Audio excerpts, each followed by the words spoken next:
Hey guys, what's going on, and welcome back to the channel. If you guys have not checked out the last tool video, I encourage you to do that. I'll put a tab right up here or here, one side or the other. I'm not certain where it's at. Anyway, we had the universal saw stand from Evolution Tools on there. I put the 380 that I have on there, and got another little something right there in that box too for the channel. That's probably going to be coming later on in this video, but that's going to be coming to also Tool Tech Tuesday. So stay tuned and watch that, and you might see it on here too. So we got a little partner in the garage tonight. Anyway, you saw that I was going to be putting up a new shop. I am super stoked about that. It's 26 by 36, no overhang. Gonna have some stuff in the works about some overhang later on, maybe some cold storage. But I'm wanting to get started on that. But in the meantime, you also saw that I picked up a skid loader. It's an 88 New Holland L455. It's a pretty nice machine. It's got a Kubota 4-cylinder diesel, or 3-cylinder diesel engine in it. The only thing I really don't care about the older New Holland units is they have kind of a bastard or their own quick attach, and it's not a universal quick attach, so you cannot run any of the new stuff on it from Bobcat, Kubota. Even New Hollands now have the universal quick attach on them. I did find a company that makes a quick attach that I can put on the skid loader. I do that because it's just sitting right on the other side of the garage.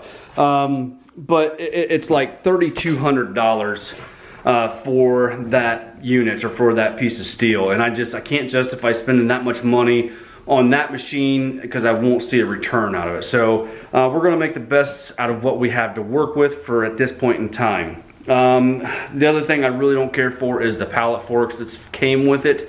It is what it is because that's all I have. They are a clamp on, so they clamp onto the bucket just like that, and then they stick out way far, and that takes away some of your lifting power because of the center of the gravity of the machine and how far out the forks stick beyond the machine. So as of right now, we're going to go ahead and add this cutting edge I made on there. This is a piece of cutting edge from a snowplow. So I did some cutting, some nice hacking, and made a nice little cutting edge with a little bit of teeth on it. So we're going to add that to the bottom of there. I'm not sure if I'm going to bolt it or drill it, but we'll see. So I don't know. Anyway, one of the things I dislike about this bucket is, well, you can kind of get an idea right there. I cannot see my cutting edge when I'm sitting in a machine. So what I want to do is I have this marked right here. I'm going to take the plasma cutter and I'm going to cut and just leave a 3-inch piece right through here. So it's going to be just a traditional dig bucket instead of this large capacity bucket, which is really, it doesn't need to be that big for what I'm doing. A large capacity bucket like this is better suited for like moving manure and stuff like that. So I'm going to get rid of this piece right here. As you can see, I got a line drawn on there. I'm going to go ahead and take that off, and then we're going to go from here all the way across the other side, cut that off. Take this piece and cut it down just a little bit, and then triangulate this and get just a little bit more strength in there. So, and then I have some expanded steel up here. I'm gonna add to the top for just a little bit of a step right there. I'm gonna cut a piece of 3-inch off of there, and yeah, hopefully it all works out. We do have a new set of tires for it also, so I need to get those off outside and get those taken to the local tire shop, at least get them stripped off. I'd like to try and paint up the rims, but it's not a necessity. So let's go ahead and grab the plasma cutter and get to cutting.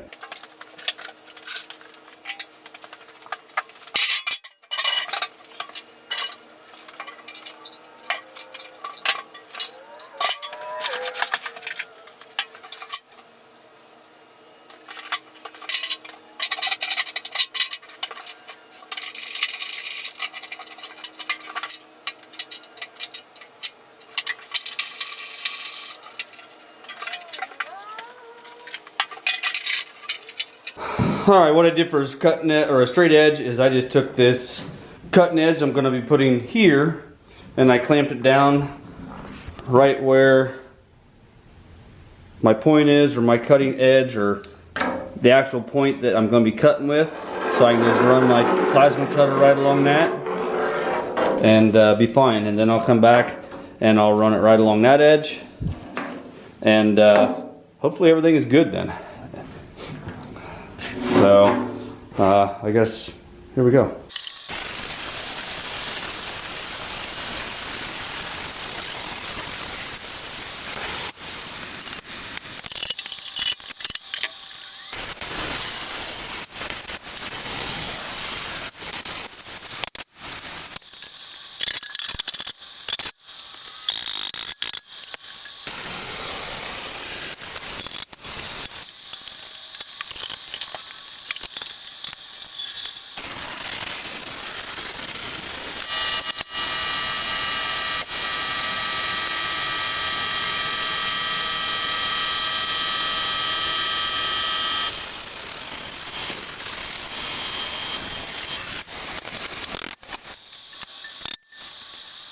Alright, I'm not sure where I shut the time lapse off at. I'll have to look back, or actually I do know, I'm just letting you know now. Anyway, what I ended up doing was pulling the guard off the end of the plasma cutter. This is the standoff right here.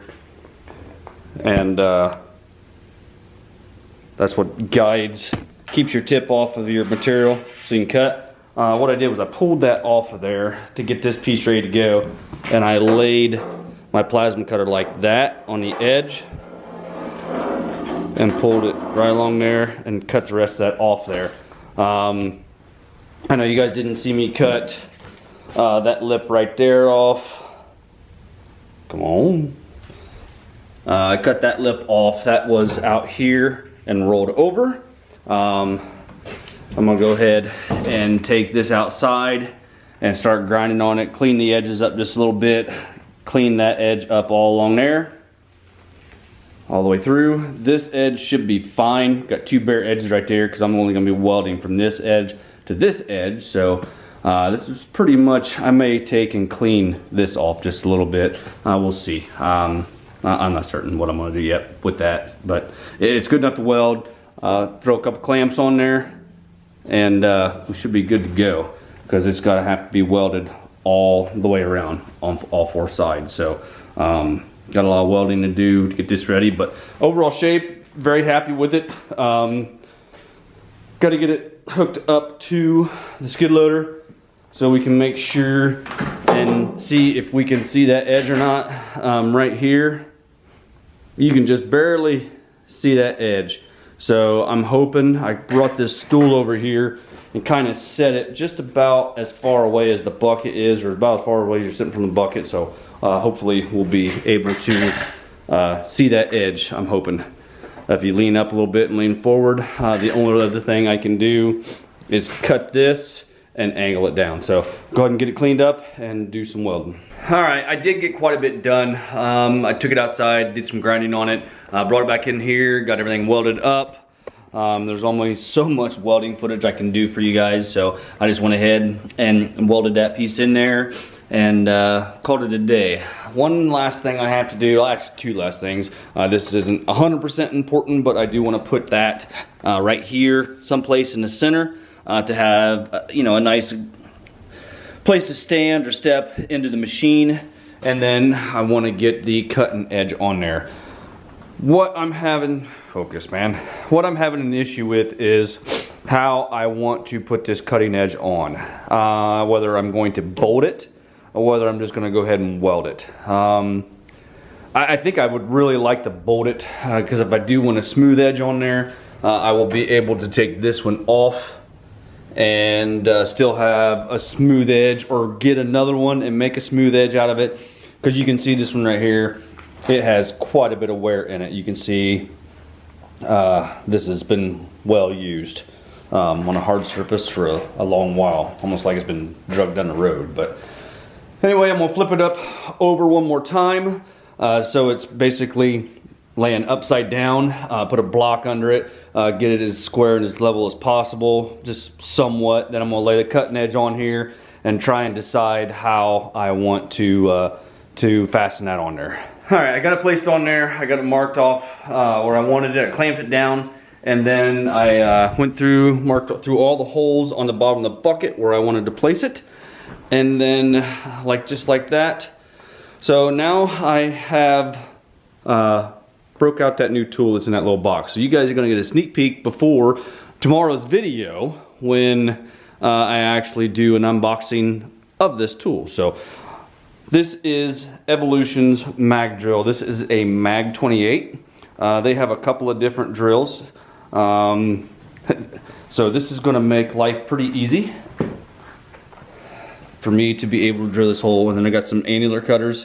So yeah, it's pretty nice. This is a S28 mag. This is what this drill is, and there's the information on their website. It will drill up to 1 1/8" hole with an annular cutter, and then it also comes with a 1/2 inch chuck to be able to put in just regular twist drill bits. So we're going to go ahead and get this baby fired up. I do have some coolant right there. We're going to go ahead and start drilling some holes in this bucket. All right, first thing you need to do is turn on a magnet. Then we can turn on the drill.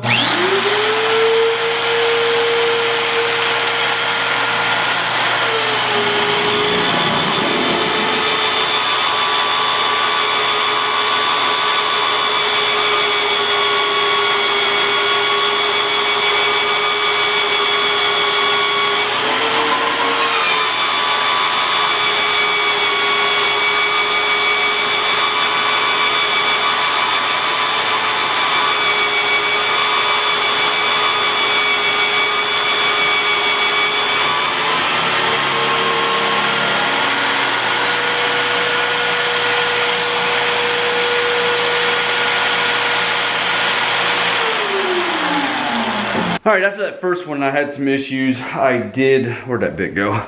I hit the weld on the bottom side where that's other cutting edge was welded on there, and took the couple of teeth off of that. So the annular bits, they work phenomenally well. You can see some of the chips that were coming out of there as long as I was in good steel, but once it got into that hardened steel from that weld, it just pretty much shredded it. So that's that's the slug it leaves as you drill your hole. So anyway, it is on there. I had to finish up. The mag drill works pretty damn good. I really like it. It's really dirty now, but we're going to do an unboxing tomorrow. Put in some footage that using it, drilling some holes with it, and the only thing, I'll talk more about it, but I'm not happy with the standard 3-drill chuck that's on it. I had to finish all my holes with the standard twist bits, just every so often, just about every other hole. Sometimes every hole I had to go through and put a new edge on there. So bucket is done for the most part. The only thing I need to do is put some of that expanded steel on there, but let's get it flipped over and kind of see what it looks like, the finished project. All right, there it sits, finished up. This is what I was talking about. I come up and I hit that weld right there on this back side. It hardened that steel and it took that tooth off. So I had trouble with this one. You can see how that's humped up right in there too. I may take and just get some lock nuts and get rid of the lock washers, because 2 of the 5 are already messed up. So just because they're humped up around it, I don't know. This bucket's in okay shape. It'll do me fine, but right now I like it a lot better than what it was. It's no longer a large capacity bucket. It's just a universal bucket. Not traditionally universal because of the plate back there, but it's a standard dig bucket now. Everything's reinforced back here. The only other thing I may do is come up with some more 3/8 plate along this edge, off of that edge right there. Come up with some 3/8 plate on this edge just to give this, just to reinforce that just a little bit. You can see got good penetration through everything. Got a good heat signature all the way around and up and through.